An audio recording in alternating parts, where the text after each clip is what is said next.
இல்ல இல்ல அவட எங்க பேர் பாருங்க.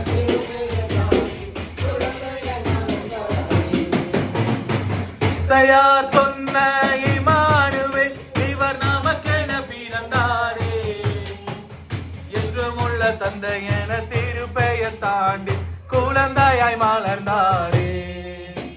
Christmas happy Christmas, Christmas happy Christmas.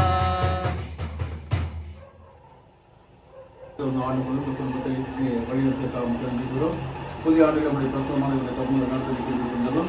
ஆண்டவர் ஆசீர்வாதம் காப்பாராக. ஆண்டவர் தம் திருமுகத்தை உண்மையில் ஒளிர் செய்து மீது அன்பு கொள்வாராக. ஆண்டவர் தம் திருமுகத்தை ஒரு பக்கமாக திருப்பி கம்மியாக எல்லாம் இறைவன் தந்தை பற்றியாக. Amen. We wish you a Merry Christmas. We wish you a Merry Christmas. We wish you a Merry Christmas and a Happy New Year. Happy Christmas.